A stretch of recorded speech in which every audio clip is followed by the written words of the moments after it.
কি ঘটেছিল সেদিন মাইলস্টোন স্কুলে? শিক্ষক শিক্ষার্থী বা ছিলেন কতজন? ছুটির ঠিক কত মিনিট পর স্কুল থেকে বেরিয়ে যাওয়ার সুযোগ পায় সৌভাগ্যবানরা? সেসব প্রশ্নের উত্তর খুঁজেছেন শফিকুজ্জামান রুবেল।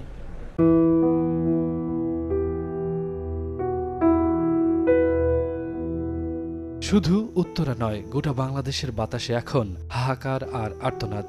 দেয়ালে এখনো লেগে আছে মানুষ পোড়া গন্ধ। পোড়া ফুলগুলোর ছবি কিভাবে তুলবেন বাবা মা?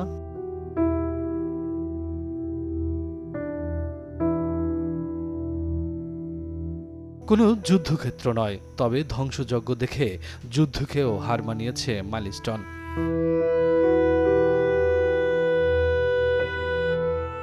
স্কুলের হায়দার আলী ভবন, দোতলা মিলিয়ে মোট কক্ষ ২১টি, ক্লাসরুম ১৬টি, শিক্ষকদের রুম ৪টি, আর নিচের দিকে ছিল একটি ক্যান্টিন।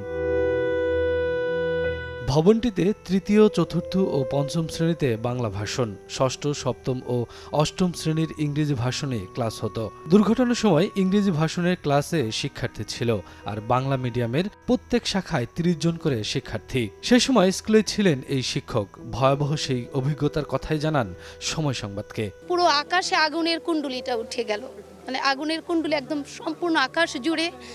আমি আমার ২ বাচ্চাকে নিয়ে ভয় এদিক দিয়ে বের হতে চাইলাম। কিছু দূর আসার পরে দেখলাম যে আগুনের তাপের কারণে আমরা আবার ওদিকে দৌড়ে ফেরত গেলাম। এরপরে তো আর আমরা কিছু বলতে পারবো না, শুধু বুঝলাম যে আমাদের অনেক শিক্ষক শিক্ষিকা, আমাদের অনেক অভিভাবক, ছাত্র আর নেই। সোমবার দুপুর ১টা ১৩ বিকট শব্দে বিমানটি আছড়ে পড়ে। স্কুল ছুটি হয়েছিল ঠিক ১টায়। এই ১৩ মিনিটের মধ্যে অনেকেই বের হয়ে যায়, তবে বেরোতে পারেননি অনেকেই। পরে বিধ্বস্ত বিমানের কারণে ভবনের গেট বন্ধ হয়ে যায়। দেয়াল ভেদ করে তৃতীয় শ্রেণীর কক্ষে ঘটে বিস্ফোরণ। উড়ে যায় পাশের ও ওপরের ক্লাসরুমও। মেন গেটের একটা অংশ ভেঙে গেছে, আর সিঁড়িটা ছিল।